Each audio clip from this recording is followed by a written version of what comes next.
So, we're back at the Flying Fortress for a reason. Time to showcase the enemy that I mentioned a couple of parts ago, the one that you can encounter, which has a low rate of appearance. But here's to you, the War Mech. This bastard immediately showcase that he's no... Yeah, but he means beasties. This guy might be tough, guys. Let's just say that... still on fire. Well, I can tell you this, Blibs. This time is there's equality because I just showcase here the enemy. So for this instance, all of you have to die. I'm afraid. Oh, thanks for that, Siwa. You didn't help me at all because I'm. Hey, Tio, apparently we all have to die. I mean, come on, share the pain. Game's called. Deji, you're just saying that because you're piloting that thing. When Gaia is in ashes, you have permission to die. I thought Jova was piloting the thing now. I can't be. I'm knocked down on the floor right next to you. That actually reminds me too. I forgot. Like, is the world of this particular Final Fantasy Gaia, or is it something different name? No, it has a very simplistic name, like A1, I think. I'll have to check. Okay. Yeah, it's tied to Dissidia. I'll mention more in the final thoughts. Oh yeah, but my internet cut off. What did you guys hear? What I said? Sorry, what did you say? Game's called Final Fantasy. Gets 14 sequels and spin-offs. There's a reason for that. The reason it's called Final Fantasy. Go ahead. The power of four fiends were absorbing for a crystal. The one distorting a beautiful light of the crystals is the one we've been looking for all along. So basically, the truth of all evil. We're actually gonna explain in a second. Shine the light of the four crystals on the black crystal in the center of the chamber, be redundant. Doing so will open a time portal to this shrine that existed 2,000 years ago, because the light of the four we've been seeking all this time, that light will open the time portal. The portal will transport you 2,000 years into the past to the beginning of a time loop. Time loop? Oh, the curse of the fiends changed us into this form and prevented us from speaking. The light of the crystals has enabled us to speak again. You're welcome. We are Sky people. We came to this shrine in an attempt to locate the source of the world's ruin. That was 400 years ago. Jesus, 400 years stuck as a bat.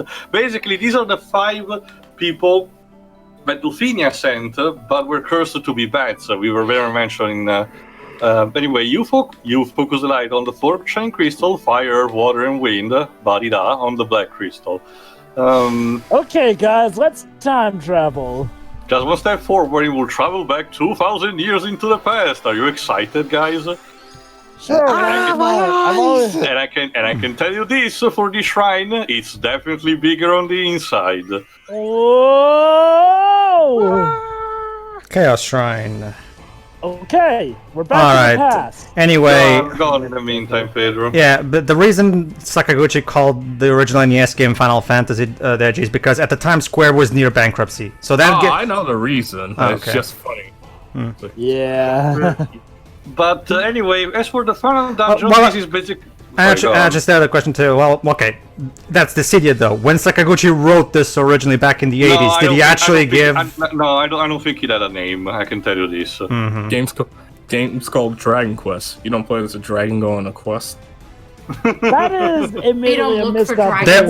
You're looking at the wrong way. You're looking at the wrong angle, Deji. This is time for the Chekhov's gun that I mentioned at the very first part, which Jova noticed. This is where the loot has to be used, believe it or not. Yeah. I knew the loot would be useful. I have no idea why you need this now, especially because you already had time travel already. There's no need to. Teo, it's the seemingly. I don't know what TV Drops calls it, but basically, Teo, it's the seemingly useless item that gets incredibly useful at the tail end of the game trope. Chekhov's gun. Yeah. Also, at least I got to play the Final Fantasy theme on it. Yeah. Well, let's just say that I put these particular speed up music for a reason, but mostly for later. Anyway, yes, for later releases, the official term is that the word for this first game is literally called World A. How imaginative. Wow, I wonder what World B's gonna be like. Apparently the one where the Dissidia games take place. Not even kidding. That is big. That is tied to the backstory of this area of how all of it is sort of a bet between SCWRM and Shinryu, and everything is just sort of an experiment, as a sort of a gigantic laboratory. It's a bit complicated. Now that I think about it, the last time that this game got remade, while Sakaguchi was still in supervision, was the PS1 remake, if I remember correctly. Was there any naming of the world there? No. Okay, then. Not as far as I know. Anyway, as a taking cue from partially Mega Man, I suppose, for the final dungeon, every time you have to change a floor, you will have to fight one of the fiends again. Because again, you're in the past, and they're much more powerful. This is exemplified by the fact that they have, beefed up stats, and Leech now can use Flare, for example. In the original NES version, this was essentially your major reality check before the final boss, because Flare, or Nuke in the original version, was indeed the most powerful spell, but combined with all the glitches and everything, it was devastating towards your characters. So, thankfully here it's much more mitigated, especially if you know what you're doing. Mm-hmm.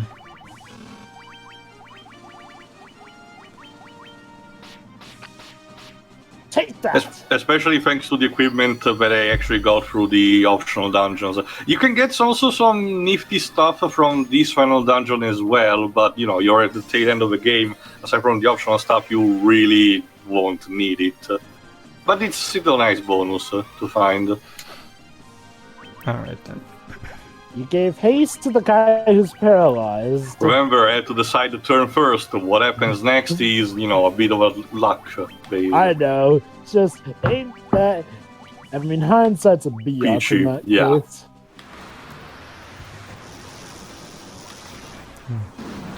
Let's see how you like it when you get flare casted on you. Fun fact, Hello, my name's Paralysis. I don't think I mentioned this throughout the entire round, so might as well, actually, since there's just a fight going on. Although, there you go. Apparently, guess what? If for those who haven't watched the show, this game, at least the NES version, was the subject of the very final episode of the show Captain N, the Game Master. Believe it or not. Yeah. Yes, basically, third season. But the season was cancelled before it actually concluded, so basically the protagonist is still stuck in the gaming world, supposedly. I think there was a comic continuation, but I don't remember. Well, that's the thing too. Samus had a crush on him. Well, that's the thing too. He willingly chose to stay in video game world so he wouldn't take out the trash. So I seriously doubt that the finale would be this big return. So hey, you also gotta realize that. But still, so basically, the final episode that the show, the Dick Entertainment could produce for the first season was themed after Final Fantasy, and judging by what they show, it tells that the creators of the show played like 1/3 of the game, because it's basically just the first portion of the game, the Warriors of Light fighting Astos, and that's it. So it's still very hilarious to see that the show ends on this abrupt note. Alright, let's go ahead. That reminds me, didn't Final Fantasy have like a series in the 90s, a TV or anime series? Anime. I already mentioned this in the Final Fantasy VII Remake run, but just for a quick refresher, they had one major movie OVA called Light of the Crystal, War of the Crystal, which basically functions as a sequel to Final Fantasy V, even though it has barely any characteristics of it. Then it has a proper anime series called Final Fantasy Unlimited, which had an interesting idea at the base, but it had a terrible budget in shows. It's very formulaic, and because of not many views and poor sales, and poor budget, it basically got cancelled halfway through, and the rest is contained in a radio drama, a Japanese exclusive, of course. No, Blaze. Well, didn't Limited even get an English dub at all? It had an English dub, at least for the only season that it got. Although since it's like 90s, early 2000, the dub it's not that great. Again, I prefer the Japanese one, even by a side effect, to be honest. But as for an actual like cartoon, not really, Jova. Nah. There are the CGI movies of the free bet, Spirits Within, Advent Children for 597, and Kingsgrave for 515. But I got to be honest, then sure, there's also like Brotherhood for 515 and Lost Order for 597. But I always mention that I actually would dig an actual proper anime Final Fantasy series, based on any chapter, actually, to be honest. As for what instead the series has a bit of thriving Jova is the manga adaptation. They have, as far as my knowledge goes, a manga adaptation of Type 0, if I recall correctly, and a couple of stories on their own that just have the mythos and the name of Final Fantasy, so like a couple of recurring elements, but we tell original stories, and those are mildly successful, so there's that. But when it comes to this cross-promotion, we're still far from, what companies like Level 5 are doing. I see. This begs the question, though. Question, Shiroi. Living in a world full of video game characters and full of evil creatures trying to kill you, or take out the trash. What do you choose? Keep in mind, Shiroi, to sweeten to probably tip the deal in your favor, in the video game world, you can keep your dog if you want. Well, I don't live with my mother anymore, so I don't even have a dog. But in a video game world, I could at least probably more than likely be a cat. So you know what? Screw the trash. I'm taking the video game. All right, You'd rather be a creature that can't talk than take out your stuff. It's a video game world. I can speak, damn it. Pretty much. Also, sorry, Mena didn't come with you. That's a shame. No, that's she's my mother's dog. So. I'm asking you, what would you choose? I'd rather take out the trash. Jova? Let's see. Well, it depends on what kind of video game. Yeah, pretty much. Well, in the case of Captain N, it's a very boring mishmash of a lot of different genres. But mostly NES games, basically. Yeah. Keep in mind, we're not even that consistent because we have stuff like King Hippo from Punch-Out, being able to speak relatively fluently and being vomit green instead of, pink. And look at that. And look at this way, Jova. You're a Castlevania fan. They turned Simon into an effeminate man. So. Oh, I know. Oh, trust me, I know. They basically turned him into kind of Kronk from Emperor's New Groove. I don't even know why. Like, even if you take account the fact that he was blonde, it still gives you the idea of like He-Man. So, like, they went. It looks like they went into more to a parody of the character, which I guess, since the show was supposed to be comedic in tune. So, but still, it exemplifies the fact that the makers of the show have only minor knowledge of the source material, because the entire reason our brain is the antagonist, but Samus is not there because they didn't even play Metroid. Wait, you're telling me that Pit doesn't add Icus at the end of every word? Gee, I would have. To be perfectly honest, Joe, at that point, the Kid Icarus franchise had only like one title, and Pete didn't even talk. So I thought it had 2 titles at that point. Well, no, there was a Game Boy Color but it was released later after the show, and it was only Western exclusive. Japan only got it through Virtual Console very later on. Which is weird, because I'm pretty sure that game does get referenced in Uprising. Yeah, well, sorta. A couple of monsters show up there. Well, it's more so... talking about Captain N. You don't need to play the original Kid Icarus to understand Uprising. Uprising does a perfectly fine job of standing on its own, really. Oh, I know. I mean, Uprising literally...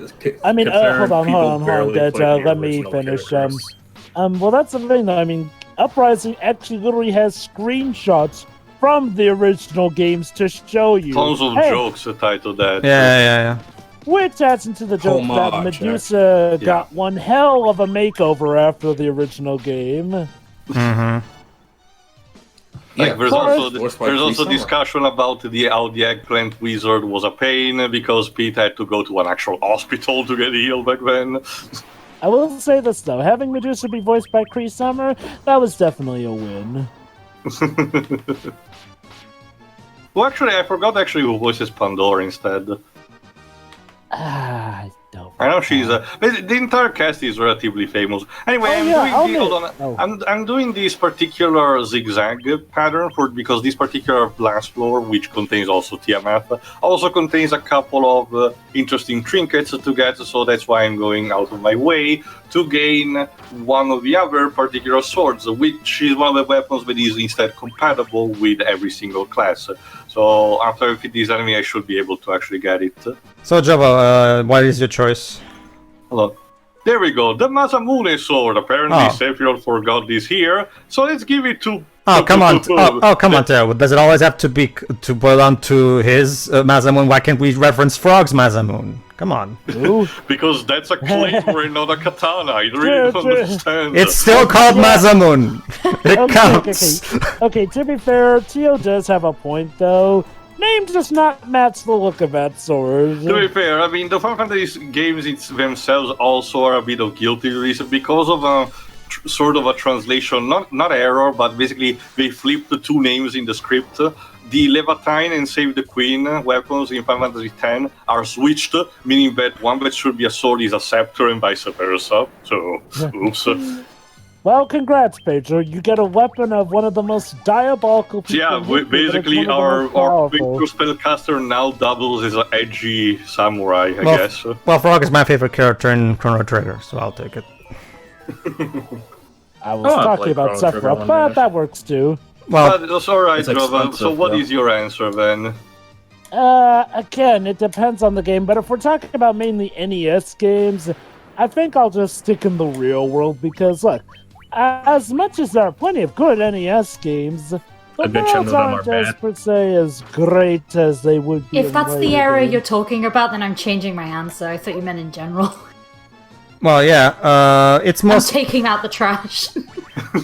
Well, that's the thing, like, I mean, a lot of the old NES games, if you play, like, for example, Super Mario Brothers 1 actually has aged pretty well, for considering it's a 1985 game. It's still fun. Castlevania 1 has aged well. Oh. Which one, sorry, Deji? The first Castlevania game. Yeah, that one too. Yeah. I would argue Zelda 1 hasn't aged well at all because that game by today's standards, it's like it's impossible to even tolerate that game without a guide. Seriously. I'd say that in comparison, Zelda 2 has aged better than the first game. It has. Although it still has its issues. I mean, you can view it as a very primitive 2D Dark Souls if you really want that. It is. Challenge. Yeah, also, that's basically what it is. Yeah. Tiamat is here too. Well, Miyazaki's a Zelda fan. He has said once, so it's not that it wouldn't be surprising if that was one of his primary influences. Okay, compare stuff like this. You got the NES, well, yeah, stuff is good and does hold up in this day and age. But then you got later eras where you could do so much more in games to the point where you can apparently get laid while having sex on a dead unicorn. I'll just say this: Zelda 1 needs a remake way more than Link's Awakening ever did. I mean, because Link's Awakening, even the original Game Boy Color version, is still an awesome game. Zelda 1, on the other hand, that game definitely could use a remake. Maybe someday we will get it. But then fans will complain about the art. But then fans will complain about the art style like they always do. Actually, no. That's only I complain about the art style of Link's Awakening remake, Bib, so not really. No, there were some people that were complaining about it. It's like it's such a small minority. It doesn't really affect. Like every time they change art styles. Oh, that is true. That is true, actually. That's what I meant. Yeah. Well, the Breath of the Wild. Well, I can tell Dibs that ever since Skyward Sword, there's also this moving painting style that also transitioned into Breath of the Wild as well. Because if you look at the artwork of both Skyward Sword and Breath of the Wild, it's the same style. So the new style that they came up with for Skyward Sword and now Breath of the Wild is overall regarded as a great middle ground between the Twilight Princess aesthetic and the Wind Waker aesthetic. So I would argue they found their ideal one now. It's similar to how Fire Emblem also has found a consistent art style for its character design, because otherwise they were a bit more scattered over the place. But ever since Awakening, they have found like one artist to stick with, you know. Mm-hmm. Anyway, that's the 4 fiends all taken care of, guys. Which means we still haven't found who the mastermind behind all these who could be. So if I can understand correctly, even though we defeated the fiends in the present, a time loop is helping keep them alive. Okay, well, Joe, but to be fair, the game I have to be honest, the game explains these very poorly, even for the updated releases, so I will have to do one of my summaries during the credits.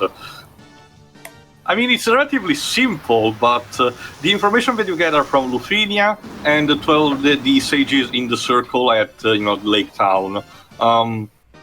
So it's like, yes, it's fine enough, but for this kind of ambitious plot twist that the game wanted to put, because again, most D&D sessions back then were more limited to evil wizard or dragon, kidnap the princess, go get it, Here the entire focus was like the starting dungeon, the starting enemy was literally you rescuing the princess, and then you could move on from that, do all this crazy shit.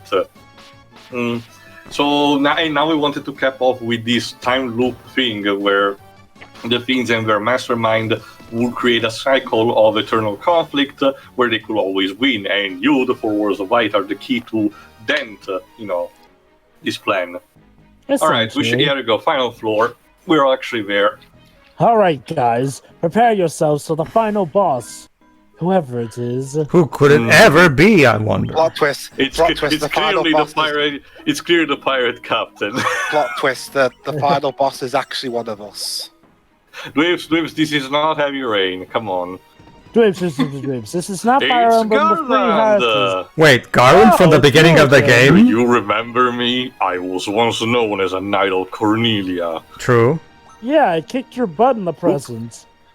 We kicked your butt in the present. 2,000 years from now, you killed me. I am Garland. Dun dun dun.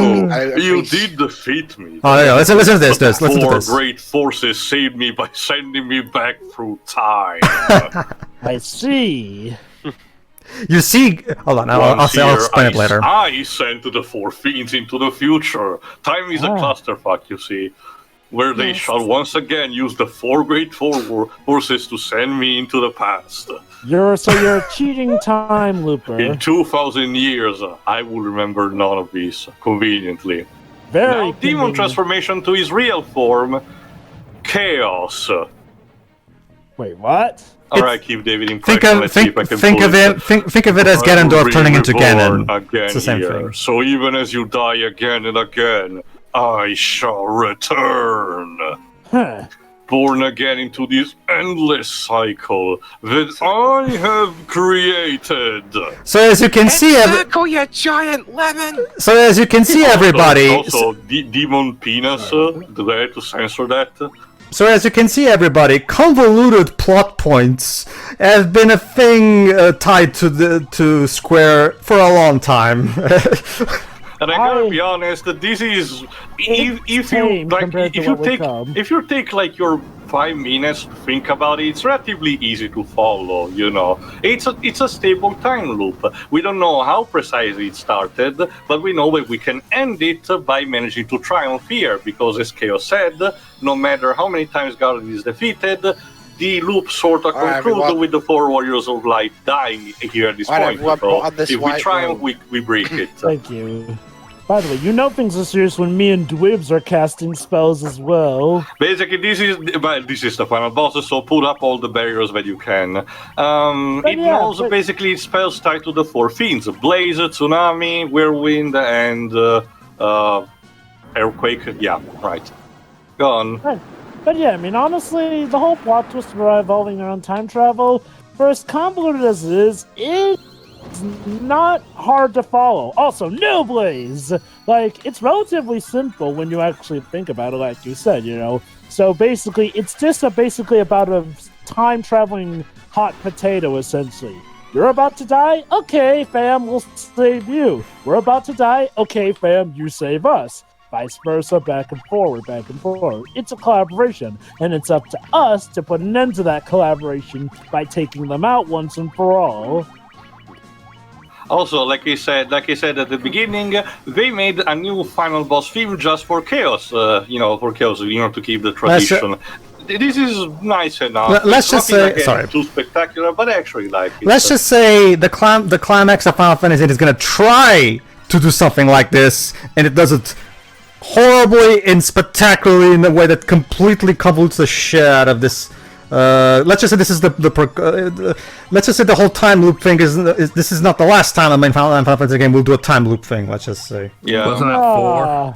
No, eight. Actually, no, 8. Only 8 stable deal. Well, 13-2 as well. But yeah. Wait, the less hold we on. talk about that, the better. Actually, doesn't Final Fantasy 4 also have time travel as well? Not really. Not really, no. Like, no. The only thing closer to that is the fact that in the after years the elemental archfiends are resurrected, but they don't involve time travel. It's just resurrected by the local main villain of that sequel. But yeah, let's just say, even though this was the first time there'd be time travel in the franchise, it would not be the last. No, it won't at all. No, I mean, again, this is as far as time travel stories go. And This Whips is still down. this is pretty tame. Well, Earthquake again is merciless, but again, it seems the game wants Dweebs to be the punching bag here. Sorry, Dweebs. Everybody, Of course I am. you need to call one of these parts. Everybody hates Swibs. You know, Dweebs, you have to take it. I need to call my agent. You have to take it with philosophy, you know. Like, you thought Video Life was a tragedy, but instead it's a comedy now. But Yes. I don't want to be a You can- philosopher. I want to be alive. I'd argue that my character Maybe, doesn't well, hate him that because depends on otherwise I whether mean, not it's sure true, I people will like revive Hegel you. are still dead, but... Besides, So, I don't care about philosophy. Genuine question about the turn-based Okay, you're mechanics. alive Is it now. like FF7 where you're timed to do it, or you have as much time as you can take your time with it? No. You can Back in Final actually Fantasy it's, 1, you you can pretty much select had it which much- mode to take, but I think it started as a trend since Four. I think.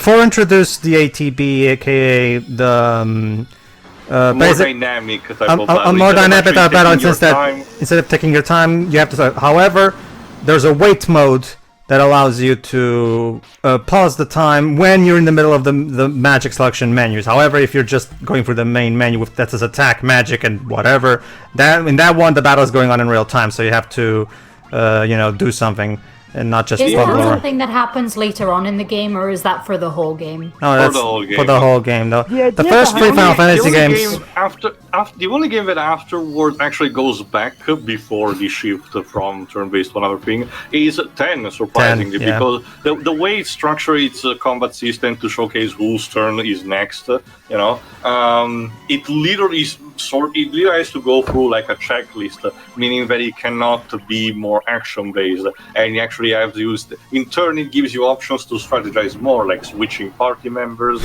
using actions that only consume part of your turn. It's actually quite clever. Again, the best part of the game is the gameplay, thankfully.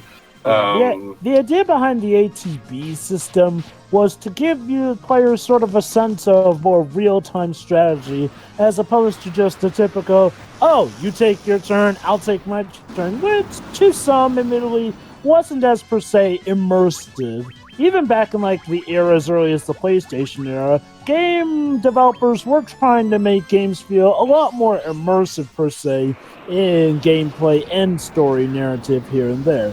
And the ATB system was an interesting means of doing it here. Now you had to work on a timed system here and there, and as long as you If had you're a gonna strategy, do that, you should just switch to real time, because yeah, okay. And to be honest, I actually prefer this version of the turn-based. Yeah. Okay. Yeah.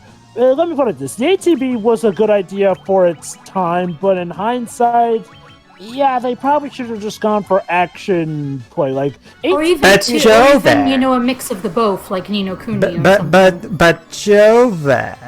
Jova, don't you see? You're trying to westernize JRPGs. What are you doing?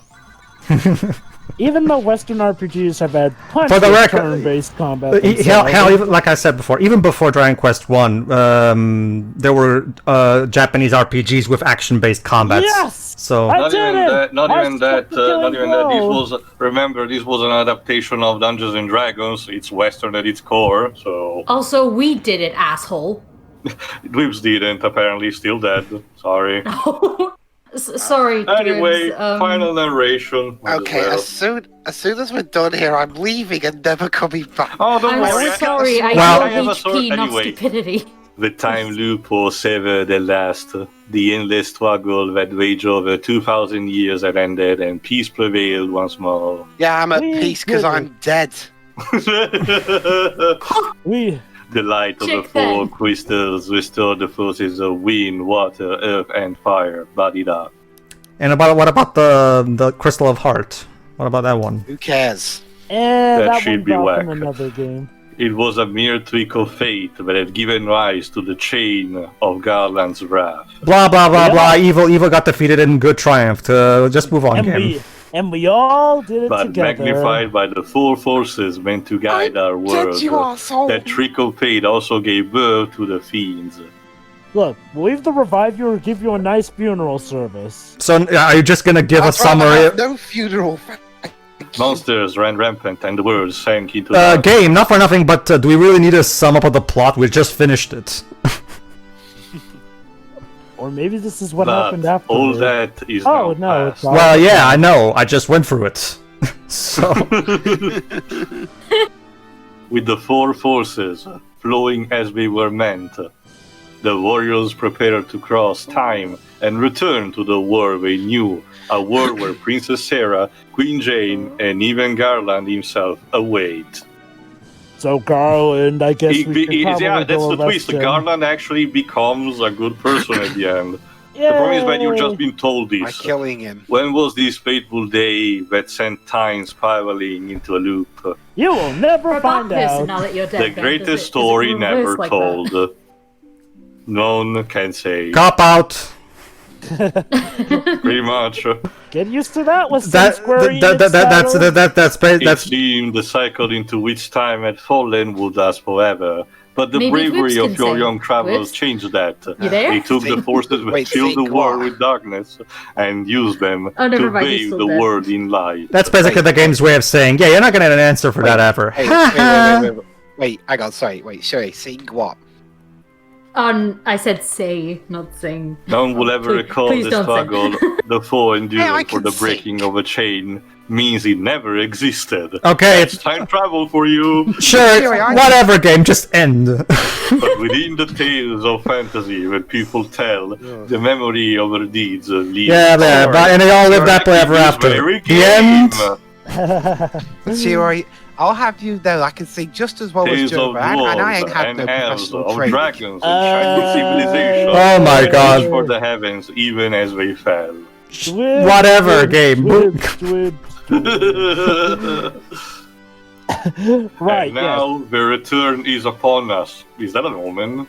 I don't know. It's an omen for a sequel to Final Fantasy 1. Well, again, more onto the credits, Jovan. For God's the memory sake, of the struggle buried deep in the hearts, they will quietly watch over our world. Well, we won't be watching it in a minute because we'll be dying of boredom. You're dead. Remember, the dead don't always, complain. But the forces of the world must be used as they were intended. But the power of light must never be used for dark. And let the crystals reside in your heart. You see, you had it all in your heart all along. If crystals are in my heart, I'd be deader than dead. For you guys, you are the warrior who crossed time. What you mean, the warriors? Cross time? No, like the player, exactly. player. You are the bringer of light. Oh my god, okay, but I think these guys are. The birds are singing. Classic. And y'all said Kingdom Hearts was pretentious. Alright. First of all, let me give you a happy epilogue for all you four, since you have been brave enough for the party. Shiroi retired to a life of flocking, of shepherding sheep, and there met a strapping young lass called Alice and lived happy ever after. Dweebs, Jova and Pedro decided to go on a quest. Hold on, Dweebs, you're gonna get in a second. Jova and Pedro decided to go on a quest on their own, but their whereabouts are currently unknown. Some say they're still stuck in a forest searching for some ultimate armor. And Dweebs died on the way back to his planet. The end. Of course I did. I thought you were going to make up for this by too. giving him a happy ending, but Hey, no. Pedro, what's this miss? Well, hey, Pedro, I'll hey, see right. Pedro. I'm dead. I'm at peace. That's a happy ending. There you Pedro, go. what was- I'm not getting Nomura lost was in involved some in this. forest. Well, he was a monster That's designer in a 4 and shit 5 and 6, so... Yeah, actually, if anything, Jova and Pedro got the short end of the stick with this. Well, Yeah, more, at least more like I'm dead. They're more stuck of in a a reference forest. to the beginning or in the end, technically, of 8-bit theater. Closure enough. Yeah. Anyway, again, I think the enemy narration, despite being very purple prosy like that, actually gave an actually good indication. Again, you don't know how the loop started, but you basically end it, and as a result, the world is unfucked, and even Garland is now a good guy. However, years later, we will get a sequel technically to this story in the form of the Dissidia games. Yes, they do technically function as a proper sequel to this first game, and especially thanks to their own reports, their own mini data log that you can unlock, you get to know why this particular world is the way it is, why, for example, there are no summoners, a staple of the franchise since 3, why Garland is like that, what happened to the Luthanian, and sort of why the loop started in the first place. It's actually cool stuff that amplifies the lore a bit and is extra fluff for the actual Dissidia games. But anyway, that's a story. That's also a story for another time. As for this game, who wants to start? Can I go first? Go on. Well, I mean, I've got all the time in the world. I'm dead. So my final thoughts as my final thoughts as a member of the living. It's a decent enough game. I mean, it's the start of a series. I do kind of, and I'm going to cut it a bit of slack for being. I know it's a remake technically, but I'm going to cut it some slack because it's the first one. I mean, obviously the story's not all that engaging, but it's the first one. The gameplay and all that. The gameplay hadn't been perfected yet, but again, it's the first one. I do enjoy the music though, even this MIDI-ish version of it. Keep in mind, remember, this was originally made for the PS1. This is not technically a remix of that. This is the PS1 synth that you're hearing. Well, there you are. Then. If I'm gonna listen to a version of this game's music, it would be either the 8-bit one or an orchestral remix. Mm-hmm. I mean, the graphics are fine on this version. I mean, from what I understand, this is what all the PSP games, Final Fantasy remakes look like. So I'm okay with it. I think honestly, I think that's about it. I mean, that's not much you can say about our first installment of a series, other than this was supposedly going to be the only one until this game got popular. So that's it. Now, if you guys don't mind, I'm going to die in peace, and you guys can go next. Hey, Pedro, while we're searching for this mystic armor, what's this mythical land you're taking me to called Portuguese? No, I'm taking you to... No, not to Joe. I'm taking you to Santa Barbara, since it's the one town we have in common. So... but, no, I guess I'll go next. Go on. Well, again, it's a classic. I mean, there's no other way to put it. And, fortunately, thanks to this remake, you can play it in a way that's very functional and works well. Obviously, it's very simplistic. It's more of a piece of history rather than a proper game you can fully enjoy today, because there's a million other JRPGs that have done everything this game does better. So... obviously, today this game is more for the sake of history rather than just being a game you played today as like a brand new JRPG you can play, because because it's very simplistic. But again, for its own merits, the gameplay is perfectly solid. The plot, while not very good, can have its charm in how delightfully out there it can get. And the music is great, and the graphics look fine. I do think that I wish they could have come up with some kind of effects that wouldn't look so out of place. Like the 3D effects really look out of place compared to the 2D sprites. I wish they would have found some kind of a consistent art direction that would make. I don't know if you played them, but both the PSP version of both Final Fantasy 2 and 4 and the outer years actually do update in scale, mind you, the special effects, especially for the magic, particularly 4. 4 has the most improved, quote-unquote, 3D effects. So I actually do wonder what will be your opinion for it. But again, story for another time. No, it's fine. But aside from that, yeah, it really works. So, yeah, good. Shiroi.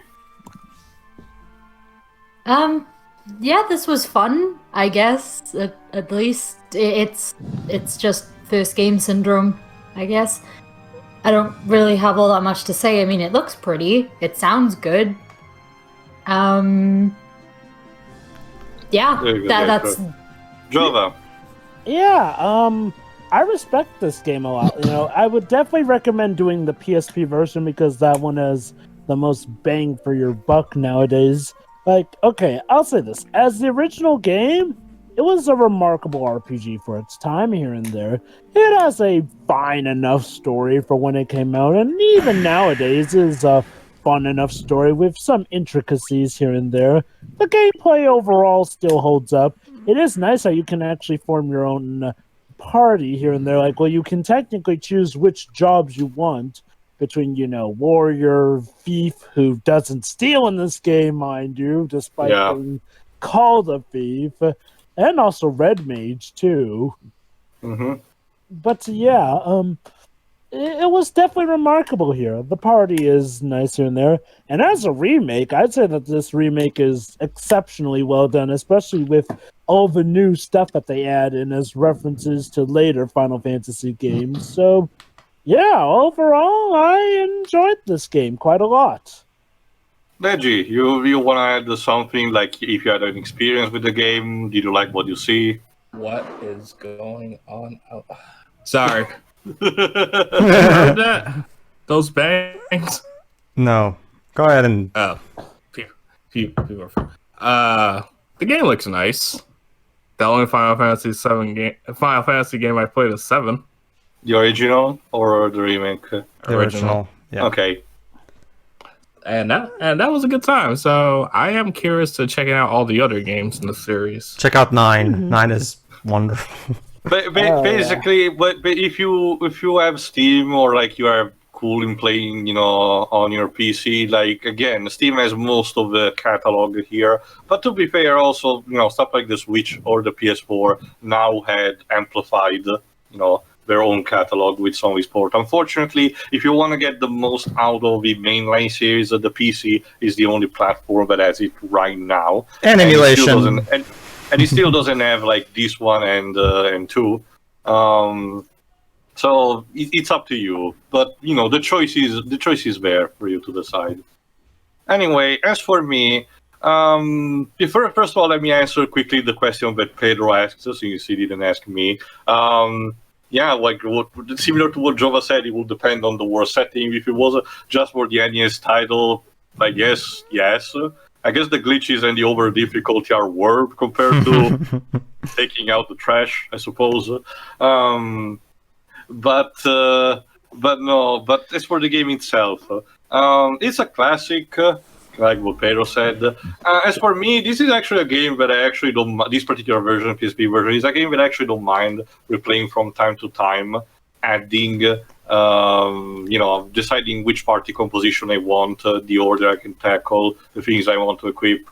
Again, it's unintentionally, for lack of a better term, using it, you know, customizable in the way you want and allows this much replayability. Something that for NES games back in the day, and especially stuff like an RPG, were kind of unprecedented. Usually, one thing that a lot of RPGs, especially of old, were criticized for is that you know, they were too linear.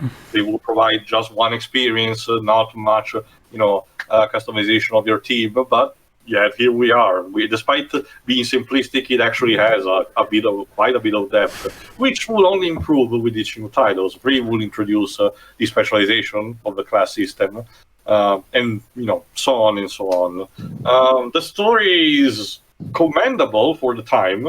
Again, you have to remember that the average Dungeons and Dragons session, unless you had a master with a really good imagination, was not that complex. So it was revolutionary for the time. Nowadays, it's like I said, it's a bit too text happy.